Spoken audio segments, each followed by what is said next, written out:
Bonjour Dominique Hoff. Bonjour Charlotte. Alors vous êtes la déléguée générale de la Fondation GAN et c'est à vous que revient le plaisir de nous annoncer le prix spécial qui arrive en complément des prix d'aide à la création. Tout à fait, plaisir parce que c'est un privilège pour la Fondation que de décerner chaque année un prix spécial qui distingue un projet atypique et ambitieux en matière de création qui nous ouvre à d'autres formes de cinéma. Et alors cette année, à qui revient-il ? Alors cette année, notre choix s'est porté sur le projet de Pierre Foldès, Saule aveugle, femme endormie. C'est l'adaptation de 6 nouvelles de Murakami, devenues une seule et même histoire, celle d'un attaché commercial un peu tristounet, d'une femme frustrée et d'un comptable qui vont tenter de sauver Tokyo grâce à l'aide d'un chat perdu, d'un crapaud géant et d'un tsunami. Incroyable. Bonjour Pierre. Bonjour, bonjour.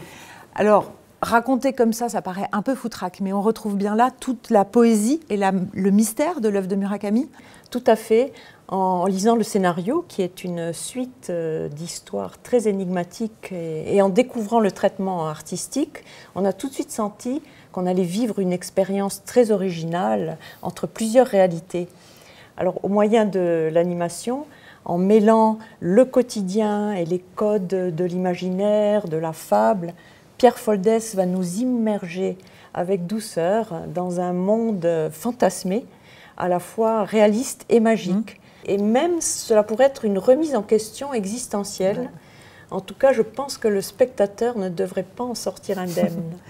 Effectivement, vous parlez d'une remise en question existentielle et c'est peut-être ça dont il s'agit, Pierre, comment un événement marquant, inattendu, peut nous réveiller, nous faire bifurquer d'un chemin qu'on croyait tout tracé.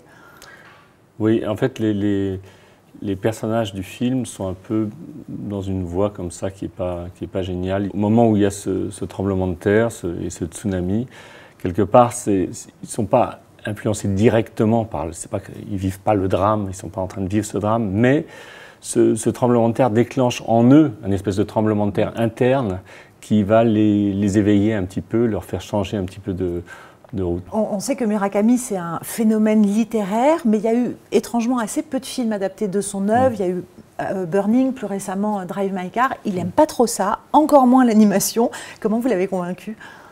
J'habitais Budapest à ce moment-là. Avant, j'étais aux États-Unis et puis je faisais de la musique. Puis arrivé à Budapest, j'ai commencé à faire des courts-métrages en animation. Avant, j'avais fait des courts-métrages en live. Et puis, un agent m'a dit « Bon, c'est super, qu'est-ce que tu veux faire ensuite ?»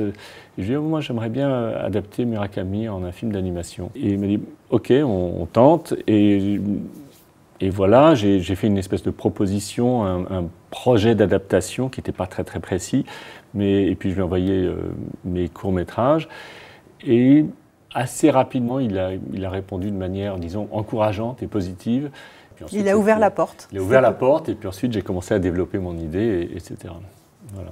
Et pour vous, c'était évident d'adapter ces récits en animation, puisque vous aviez fait des courts-métrages de prise de vue réelle ou d'animation, mais vous n'avez pas du tout hésité là. L'animation a ça de particulier qu'on y fabrique encore beaucoup plus l'image, jusqu'à le moindre dessin, enfin toutes les étapes sont fabriquées, encore plus que dans le live. Donc il y a une espèce de contrôle qui est un peu maladif, en quelque sorte, mais je veux dire qui va jusqu'au bout des choses, qui permet de peaufiner l'image, de l'intention d'une manière incroyable. C'est ça qui est intéressant avec l'animation, pour moi. Le film est maintenant en cours de finition. Ce prix arrive un petit peu en fin de chemin. Est-ce que vous savez déjà si l'offre, enfin l'argent qui va avec, va vous aider à peut-être réaliser des choses auxquelles vous auriez dû renoncer? Est-ce que ça va vous permettre d'ouvrir encore plus grand vos rêves? Oui, on en parlait tout à l'heure. C'est pas des choses auxquelles j'aurais renoncé, parce que je ne pouvais pas, mais en fait c'est la musique.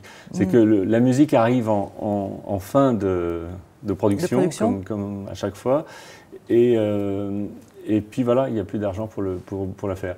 Et là, subitement, ça vient, et c'est super parce que ça va me permettre de pouvoir, oui, effectivement, avoir des vrais musiciens qu'on va enregistrer d'ici 6 semaines ou 2 mois, voilà. Et donc ça tombe, mais c'est merveilleux. Mais alors, Dominique, c'est à vous que voilà, vous pouvez lui remettre maintenant ce trophée quand même. Vous êtes la bonne fée. C'est super, je vous remercie beaucoup. Et on sera très attentif à cette musique en plus du reste, bien évidemment. Merci beaucoup Dominique. Merci beaucoup. Bravo Pierre. Merci.